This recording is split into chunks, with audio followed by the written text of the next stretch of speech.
Well, we're back on Talk 99.5. This is The Line. Brian Dawson, CEO of 1819 News, filling in for Andrew McLean for the next couple days, next couple hours. Bringing back on my friend Chad O. Jackson again. If you've been listening and want to know where you can find him, chadojackson.com. Follow him on his socials at Chad O. Jackson. Instagram might be the best place to follow him and get his reels. He produces phenomenal reels that are just great content that's easily digestible to get all this stuff almost in like catechesis form.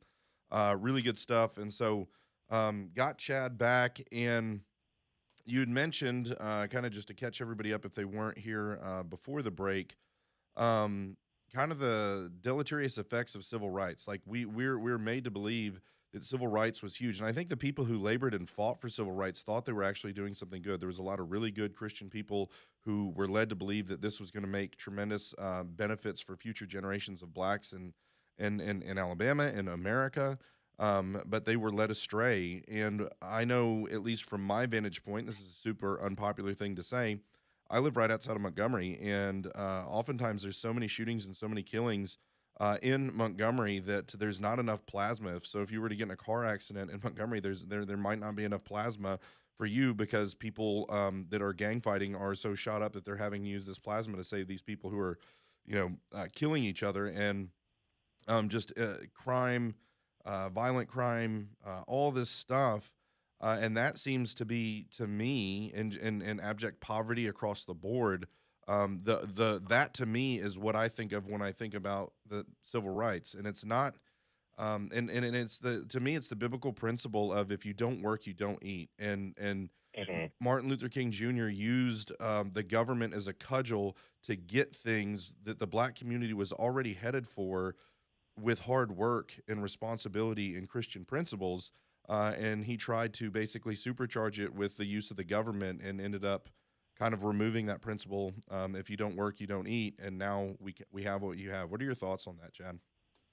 No, I think you said it better than I could. The fact is, and I say this all the time, but Martin Luther King moved colored people from a trying race to a crying race. He, in the civil rights movement, taught colored people how to cry. That there's power in crying. That there's power in grievance. There's power in lobbying the government. It's the old kind of saying of the squeaky wheel gets the grease. But the fact is, nobody's life is perfect. Nobody has everything handed to them on the silver platter unless you have, you know, a lot of money to do so, which is very rare, regardless of what color a person is. But when you look at the fact that from the turn of the century, under the leadership of people like Booker T. Washington and others, who were basically challenging colored people to cast down your bucket where you are. He delivered a speech, Booker T. Washington, in Atlanta to a crowd of both blacks and whites and got a standing ovation at the end of it because he talked about the importance and the necessity of, honing your craft, of raising your families, of being a man, irrespective of what others think of you. And to the extent that you're able to make your own way and do well for yourself, you will then earn the respect of others. But that shouldn't necessarily be your focus. Your focus should be on, uh, you know, raising your own station, as it were. And at Tuskegee School in Alabama, he actually put that into action with his students. I mean, the young men, they built a lot of the buildings there on the Tuskegee campus. They made their own bricks.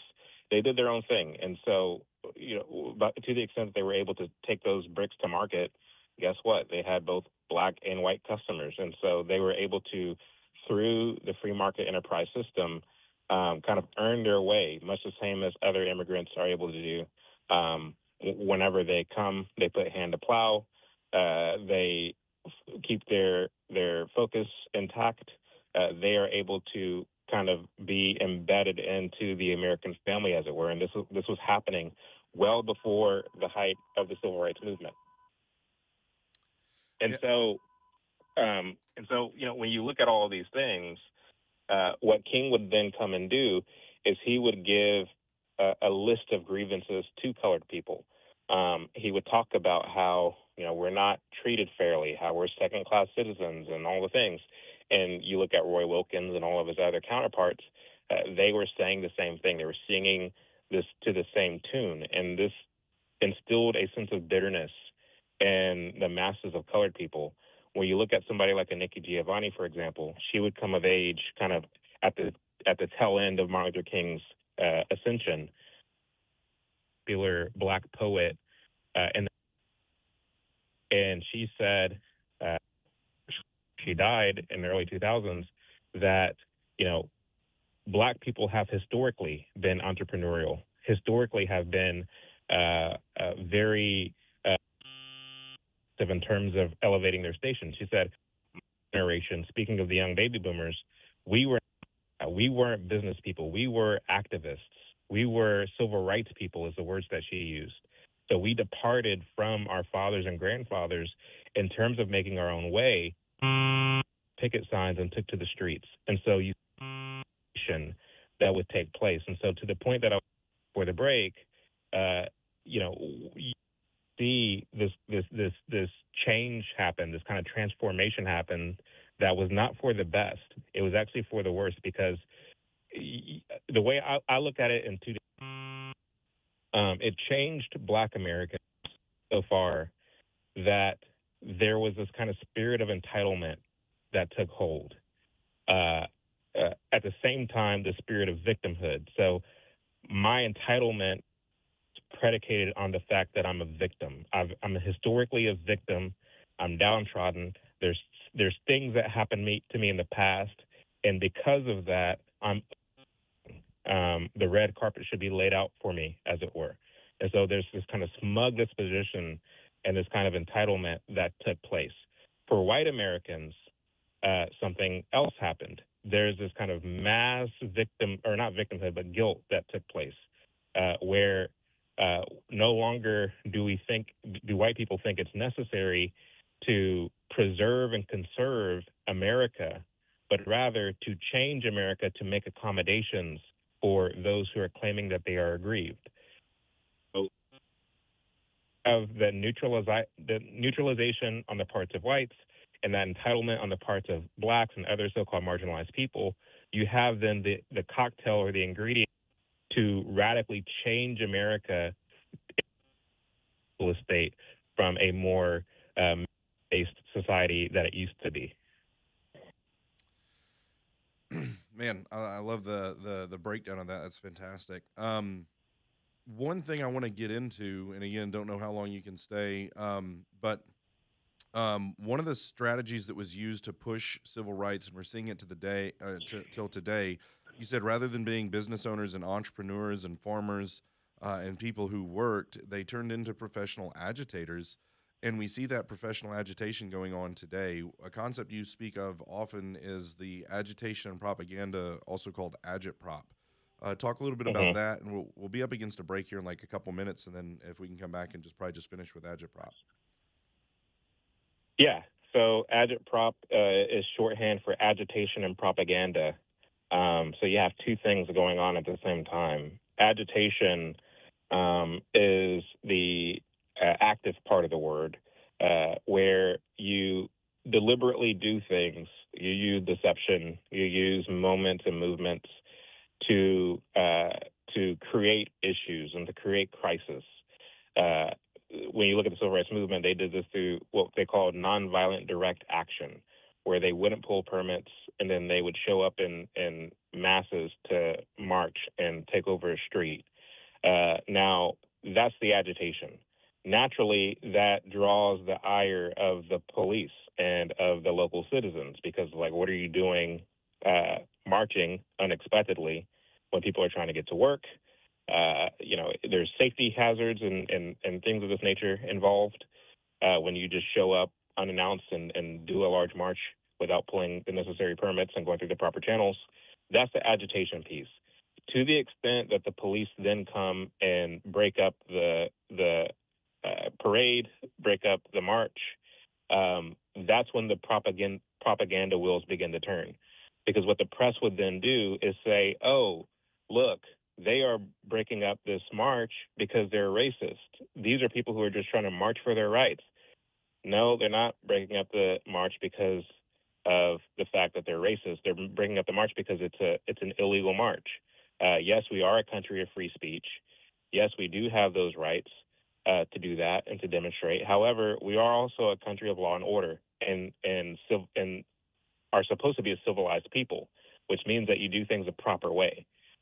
These people were not doing things the proper way, and it's for that reason that these crowds were dispersed.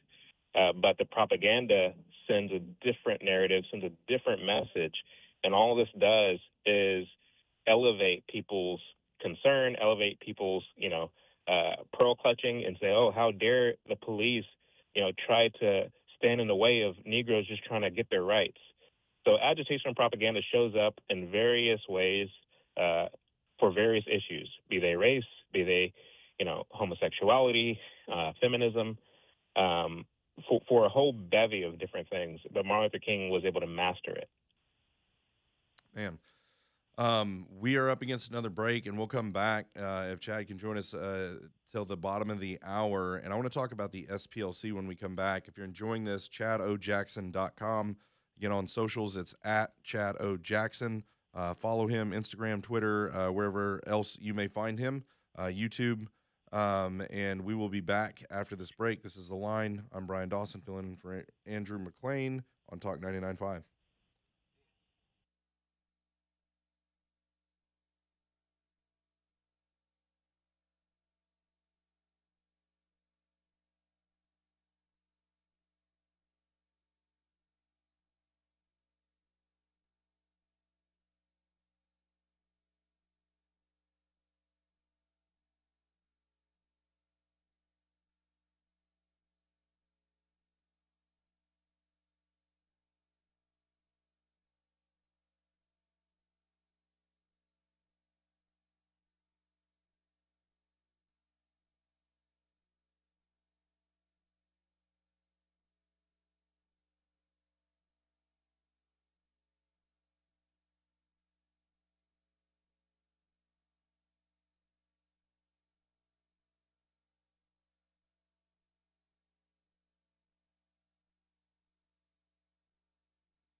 All right, we're back. This is Talk 99.5. I'm Brian Dawson, CEO of 1819 News, filling in for Andrew McLean on the line. And speaking of the line, we have Chad Jackson back with us for one last segment. And what I want to dive into with him now is what does this movement look like in modern times, current? What is the current kind of agitprop, kind of the same plays that were being ran in the 60s with the civil rights stuff? You see in the SPLC, they were recently indicted for essentially funding, quote unquote, racist white supremacist groups. Basically, there wasn't enough racism that really existed, and their organization existed to stop racism that didn't exist at the scale, the size, and scope that they were advertising that it did. And so they were allegedly, you got to say that, funneling money to these Nazi groups and the Klan and these, whatever white supremacist groups, including Charlottesville, to create the image that this racism was really there and it really existed and it really it really needed to be fought, and therefore you should send the SPLC money so they could go and fight this boogeyman of racism that doesn't really exist at the, like I said, the size, scope, and scale as they were advertising. So talk a little bit about the SPLC and how that's really just the continuation of what we've seen with Martin Luther King and civil rights in the 60s. Yeah. Before I do, just very briefly, Yeah. it's important to note that, when you look at agitation and propaganda, nobody was able to articulate this better than Saul Alinsky, who wrote the book Rules for Radicals, when he said that the reaction is more important than the action. The idea is to frame Americans at large as helplessly racist and in need of, radical change.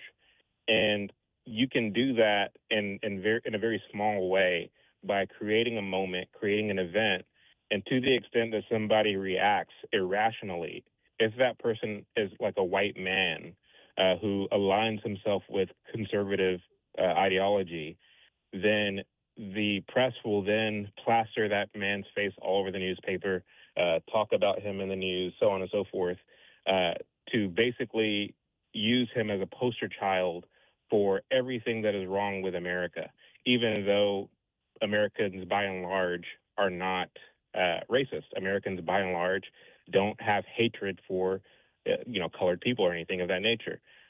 The reason it becomes news is because of how odd it is, because of how rare it is. But no one ever stops to think about that. No one ever stops to think about, the reason why I'm constantly seeing this person in the news or constantly seeing this event in the news is because of how rare it actually does happen. It's not the norm. It's not a kind of mainstay of American life, even though they use rhetoric to say that it is. And so people don't really put two and two together.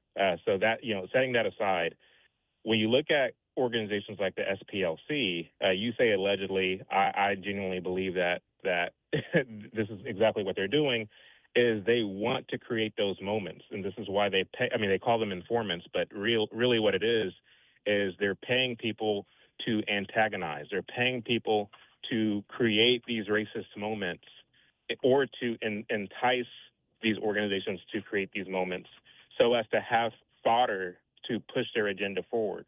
And it didn't start with the SPLC. This is back a long ways. When you look at J.B. Matthews, who was a communist that defected, he wrote in the 1920s when he went before the HUAC committee that communists were literally starting KKK chapters and antagonizing black communities. And then what they would do is they would leak the news of that violence and that antagonizing to the press. And then the press would say, oh, look, the KKK is at it again. They're terrorizing Negroes. Meanwhile, it was the communists all along.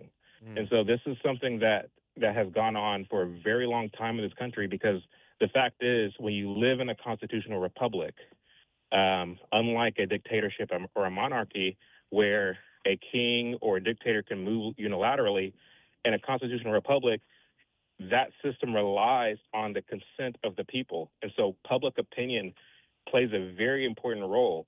And so what agitation and propaganda does merely is it shapes public opinion because to the extent that you can get enough Americans to believe a thing that's not true, they will then use the electoral process to usher in people who will further that agenda. And so that's the kind of nuts and bolts of it. Man, so good. Well, I've been saying, check out Chad O. Jackson's work, and this isn't a well. If you think, just absolutely right now, if you're listening to this, grab your phone, go to Instagram, go to Twitter at chadojackson.com, follow him, and then go to chadojackson.com. You can get the DVDs of his MLK project. You can also go on to Patreon and support him like I do every single month to help him continue to create meaningful content like this that won't stop at civil rights. It will go into some other things. You got about a minute and a half left. You want to talk about your future work and any other ways that people can find you? Yeah, just like Brian said, we plan to tackle a whole number of different issues, a myriad of different issues. Like I said at the top of the show, we'll be covering feminism. We'll be covering this kind of agenda to blur the lines between male and female. We'll be tackling the FDR administration, which was kind of like the peak of the progressive era, which really kind of got the ball rolling in the opposite direction from where it was. So we plan to be here for the long haul to really begin to kind of correct history. The MLK Project, like Brian said, is available at chadojackson.com on DVD, but it's also available for digital streaming as well on Vimeo on demand. And so, yeah, chadojackson.com. There it is. Well, Chad, thank you so much for taking an hour out of your day to tell us about your work and these things that you've discovered. Really incredible stuff. I'm tremendously thankful that our paths crossed and that you've come on the podcast. You guys can go and watch the podcast that Chad and I have done at 1819 News, the podcast, and just scroll down until you see Chad O. Jackson. He's been on twice. The first one, we went all the way into the Martin Luther King stuff. And then the second one was really anchored in the SPLC, and both of those were an hour each. And he really, without commercial break, is able to dive deep into those things. And our grand vision is that when the SPLC goes under, that 1819 News, I'm speaking this into existence, guys, okay? The SPLC building their poverty palace in Montgomery will be bequeathed to 1819 News, and our first podcast will be me and Chad O. Jackson smoking a cigar, broadcasting live from the Poverty Palace in Montgomery, and that's going to happen. I'm naming it and claiming it, no matter how bad that theology of name it, claim it is. That's what we're doing. Chad, thank you for your time, brother. I really appreciate you. Thank you, Brian. All right. It's Talk 99.5. We'll be back.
All right, we're back.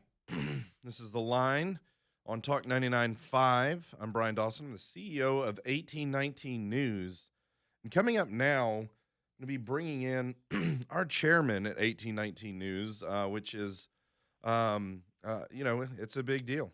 Stan McDonald is a big deal in many other ways than just being the chairman of 1819 News. A man that I have become extremely good friends with through just the similarities that we share, and he's been doing the work that God has really called me to since before I was born. And so, bringing on Sam McDonald, as I said, he's the chairman of 1819 News. He has many other accolades. He's at Jacob Title up in Huntsville that does title law, real estate law, and numerous other things, always working behind the scenes to move the conservative cause forward.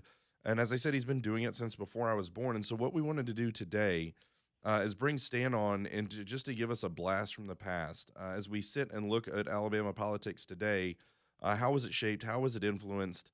And what are some of the craziest stories you've ever heard of politics in the 80s, 90s, 2000s, 2010s, and then now we're in the 2020s. Crazy to say, it makes me feel old saying that.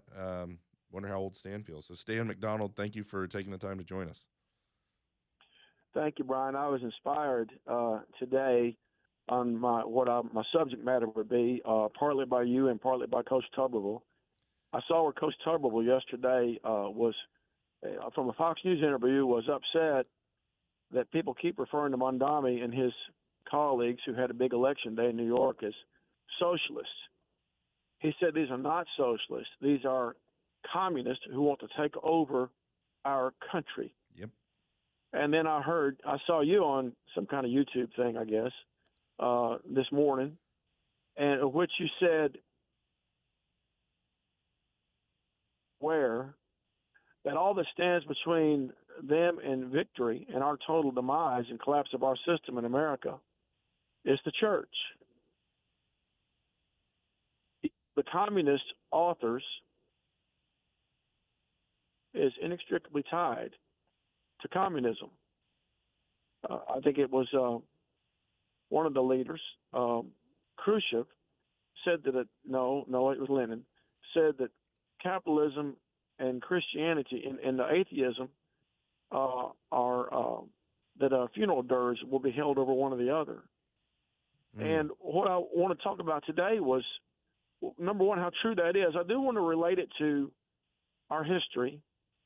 And I realize there's some people that weren't even born in the decade I'm going to talk about, but I want to talk about the decade of the 80s. And I do want to talk about the church and the influence that it had in the decade of the 80s. And I think it's worth making some comparison to what we're doing today. In the 70s, what gave us the 80s, and we had born-again peanut farmer Jimmy Carter. And when he said, I'm a peanut farmer from the South, I grew up on a cotton farm. We'll talk about that in a minute. And that he was born again, I was signed up for that. Of course, I was 15, 16 years old.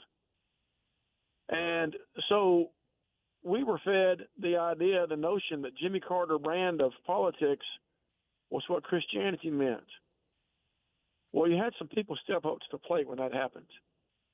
And you had, on a national level on television, you had people like Jerry Falwell, Tim LaHaye, other greats. But here in the state of Alabama, you had a large representation of pastors that had a humongous amount of influence, and I think more than most people realize today, because I'm not sure that we see it as much these days. You had Frank Barker from there in Birmingham, the founder of Briarwood Presbyterian Church. And, of course, if he was still here, we lost him a couple of years ago, that he'd quickly say, he'd start naming all of his elders and deacons and lieutenants that were in with him. But Frank Barker was critically important to so many of our conservative champions back in the 80s. He would have people come speak in the pulpit on Sunday morning. I was the one that arranged for Alan Keyes to literally fill the pulpit, give the keynote sermon one Sunday morning. When we in 1988 were, delegates for Jack Kemp, Frank Barker and his wife Barbara were like either the state chairman or something like that. you had other people, and one's still living today, and I hope he hears this because I want to give him so much credit.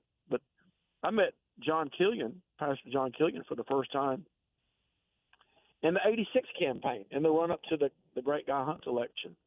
Of course, you have Travis Johnson these days, but he is, and I don't know him. I hadn't met him, but that's to my downside that I haven't met that man, because you really had a lot more like him back in the '80s, and that's what produced, the first real Republican that I ever had the opportunity to possibly support. I wasn't old enough then.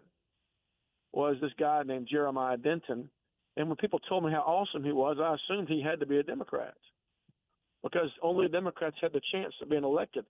My aunt, Millie Shields, probably listening, she came to our family, and we were a Democrat family. My dad was a state senator for 8 years. And she explained to us that if we were wanting to do the Christian thing, she probably didn't say it quite like that, but that we all needed to consider Jeremiah Denton. Now, if your listeners don't know who that is, he was the highest-ranking military official in the Vietnam War. Of course, got shot down and spent 7 years and wrote a book called When Hell Was in Session, about 7 years as being a prisoner of war. He was the guy that they marched him out and tried to make him say that things were A-OK back there behind enemy lines, and he's the one that used his eyes to blink torture right there on national television after Jane Fonda and others had been over there trying to undermine the seriousness of the communist torture and the communist threat. And so he came back, and he said in his book that what caused him to run for office was the moral decay that had obviously just about knocked him over from when the time he left to go to Vietnam when he came back. Brian, this was the first time that many of us had heard about moral decay being a political issue in our country. It's just not really what Republicans were talking about before the entry of Ronald Reagan in 1980 and Jeremiah Denton. And people don't understand what a huge upset it was for any Republican to win statewide in 1980 like Jeremiah Denton did. And we could talk about him, but he was the commencement of such a Christian conservative influence in this state that people don't realize. And I'll tell you the contrast and comparison that I want to suggest is that the role of the church back then, squarely in the middle of political discussion, is entirely different than it is now.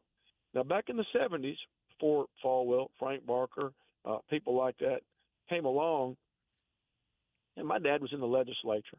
Now, he like a lot of people, he was a Democrat then, became a Republican. But you would hear terminology all the time like separation of church and state and can't legislate morality. And that carried the day. You didn't, in the 70s, there was not a lot of, I tell you, Brian, the dividing line back then between the Christian conservatives who were cultural warriors, who you could tell they were getting a lot of their informing, I guess you might say, from the Word of God. The dividing line back then, because the Democrats were such in charge, a lot of things didn't ever come up for it to vote. But the dividing line back then was gambling. Sounds familiar. And the gambling issue is what separated the men from the boys in the conservative cause back then. We didn't think that there was such thing as a conservative Christian who was supportive of gambling. That just wasn't something that you would kind of factor into the equation. You knew your folks, as they say somewhere, by their fruits, and legislative elected officials, their fruit, to those of us examining fruit, was which side were you on the gambling. And it was the Republicans back then who, really just about every time we elected a Republican, it was understood to be the grace of God. We started with, like I said, Jeremiah Denton. Jeff Sessions was hugely in play back then, because when Denton got in office, he tried to make Jeff Sessions, under Reagan, U.S. Attorney. By the way, so glad we got Phil Williams in North Alabama, U.S. Attorney. But back then, we couldn't get Jeff Sessions in. They made fun of the fact that his middle name was Beauregard, So they used that to call him a racist. That's one of the worst things these Democrats ever did to us. These Democrats that were controlling the Senate. Of course, as soon as the Republicans took more charge, we circled back and supported Jeff Sessions, one of our great conservatives. And then you had, chairman of the party back then, Emory Farmer from Montgomery. And if people don't know the story of him, there needs to be a book about him. I hate that I'm just jumping over it. But then you had 1986 was a real critical year because you had the farmer preacher who really was Ronald Reagan's number one best friend in Alabama. Guy Hunt knew and understood there was really an emerging difference between your basic Republicans who had really been primarily these national Republicans who were pretty blue blood. Now, I'm painting a little bit of a broad brush here, so for those who actually lived back then and remember it, they know I'm being a little bit broad here, but there really was a faction of the Republican Party that grew out of the Christian right, which really didn't exist before 78, 79. Well, Stan, Hunt, the best way to describe, let's hit a break and we'll come back and we'll jump in to the next iteration of where you're going. I assume you're going to be talking about Guy Hunt, and that's going to be incredible. And we're going to hit this break and we'll come back, and Stan McDonald will keep bringing us Alabama political history. This is Talk 99.5. The Line. We'll be back.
All right, here we are. We're back. This is The Line, Talk 99.5. I'm Brian Dawson, CEO of 1819 News, filling in for Andrew McLean. Got a couple more hours left today. Couple more minutes till we hit the top of the hour. And so I'm bringing back on Stan McDonald, the chairman of 1819 News, giving us some political history in the state of Alabama. We were talking to Chad O. Jackson earlier about understanding history and understanding it rightly and how it influences the present so that we can shape the future. And so I think this is imperative that we know these things, that we know the history of the conservative movement in the state of Alabama. And so grateful that my friend and the chairman of my company um, is um, is so steeped, and not only steeped in knowledge, but he was there and he experienced it. So Stan, continue on with where you were with Guy Hunt and what he means to the state of Alabama. Well, and again, the context is really all of this. What was going on? We were in the middle of the Christian Reagan Revolution, really, and people don't understand how a lot of people I don't think get where Ronald Reagan himself was really coming from. If you saw the movie, he became acquainted with the communist influence in the cinema, Mm, the Screenwriters Guild, and back in the 50s and 60s, there were anti-communism crusades that would fill up Madison Square Garden all across this country.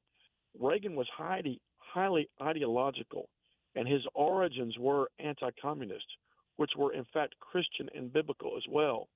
And so the people that were inspired largely by Ronald Reagan, it was the same context. Guy Hunt was a preacher farmer, and I got to tell you, he's a tribute to the whole idea of persistence and stepping out by faith and courage, because he wasn't supposed to win. And people have heard that, and sometimes people will talk about how, it was a lucky thing that he won or something like that. There's another word for luck for those of us who honor the Word of God. We call it providence. amen. And John Calvin hated the word providence, but John Calvin, my father taught me, was the spiritual father of our American form of government. Amen. So Guy Hunt stuck his neck out and ran at the time you really couldn't win. But lo and behold, largely according to the plan of God and probably some praying saints, he became our governor. And it was really based upon that you started seeing sheriffs appointed across the state, more legislators were getting elected.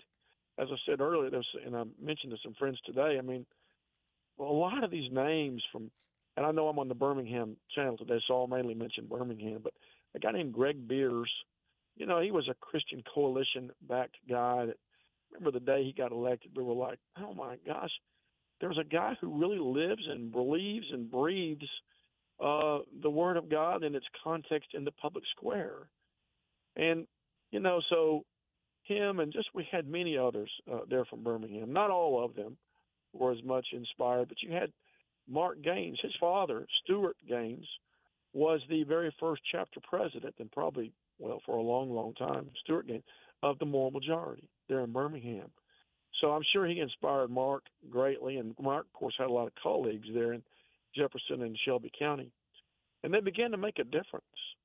I mean, they really did. And before long, and after Guy Hunt broke the ice, we wanted Republicans to win, in 88 and 90. It took a while. It really was when 94 that really started the watershed of electing Jeff Sessions as Attorney General, and golly, just a whole bunch of elections we started winning. Of course, we won some congressional seats back then. Albert Lee Smith was the beginnings of it. He was solidly, hugely Christian, a leader in the Southern Baptist Church movement. And but then you had Spencer Backus and then others just down the road. So we have we have such a rich heritage. And I guess my short time I've got in here today, and just another few minutes left, I just want to say we need to know our heritage. We need to know how we got here. We need to know what exactly were the distinctives that I think God honored by people like the folks I'm naming. And when I say Jeremiah Denton, he didn't just stick his finger in his mouth and check which way the wind was blowing. That's laughable. He probably had no consultants. I don't know if Danny Cooper listens. What a hallowed name he has been in the conservative movement, but he was like his campaign manager back then. And if he's listening, he has to be laughing when I say that he didn't listen to the consultants. The man was convicted. Brian, you and I know what conviction means, and I believe that a lot of his listeners on the show do. The man was convicted. And when you're convicted for certain things, it's unmistakable.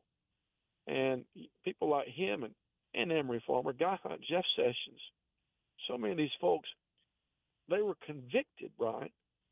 And conviction causes you sometimes to take a stand, which is opposite of the political winds. Mm. Now, we have a lot of our friends these days, and I'm glad for every Republican that we have, but they've gotten educated on how to do things right, shall we say, on how to not take a lot of risk. Now, don't hear me wrong. I am so, so grateful. Look at what has passed. It's an absolute dream what has passed in these past few years, and there are some people absolutely to thank. But I tell you, there's also some people to thank that were around 10 years ago, 20 years ago, 30 years ago, who put us in that position. And I just want to say, as I guess we're closing, it was Reagan himself, I believe, that said, and I'll butcher this quote a little bit, but he said that the freedoms and liberties we enjoy have to be purchased each and every generation. We can't have a break in the chain of purchasing the liberties that we have. And so I thank God for where we are, and I believe, you know, Brian, talking about 1819 News, back in the days I'm discussing, there wasn't even a Rush Limbaugh yet. There wasn't even a Fox News. Hell, Brian, there wasn't even an internet back then until Al Gore invented it. And so, you know, if you can imagine, but look what we have right now. You know, look what we have right now. We have, and I tell you, and I'm looking at the clock, but I want to take it back theologically too, Brian. And, you know, I have a good friend who taught me how to integrate politics and thinking and Christianity, Dr. Peter Doyle in Auburn, a PCA pastor back then. And his favorite thing to say was the weather report today is that God reigns and the sun will shine. Mm. And the key critical thing there was is God reigns. He reigns now over all the earth. And we have seen the kingdom of God grow. It's easy for us to look at all the things that are bad and all the things that are wrong. But if you go back 2,000 years ago, there was 11 or 12 guys starting out, and there was no such thing as what we see today. We have seen the kingdom of God prevail. We have seen that the nations are going to be discipled as has been promised. And it is by way of faithful discipleship of the nations and the applicability of good theology in the public square and in our institutions. No greater seen in right here, America, the greatest quality of life, but also the greatest liberties to do the right thing. And so, you know, thank God here in Alabama we have a rich heritage, and you and I get to talk about it in these forums that we have, especially 1819 News, who likes to not only point out the things that need to be pointed out, but also praise the good that, you know, it came because of a reason, because of some people who had ideas. Ideas have consequences, as Richard Weaver wrote back in the late 40s. And you and I are part of a great enterprise. Amen. Well, and thank you for everything that you do for 1819 News, and thank you for the education that you've given me and many daily phone calls that we have going back and teaching me about these men. And it's great to be standing on their shoulders, working to restore our Christian civilization, starting right here in Alabama. And the Lord has been kind, as I said earlier in the show. Governor Tuberville, you know, very, very likely going to be a thing. Barry Moore, U.S. Senator, John Wall, Lieutenant Governor, Catherine Robertson, Attorney General, and just on down the line. And then, as we mentioned, with U.S. Attorney of the Northern District, Phil Williams, the Lord has decided to pour out his blessings on the state. So it's been a great journey. Thank you for your time, Stan. Thank you, Brian. All right. Talk 99.5. This is The Line. We will be back.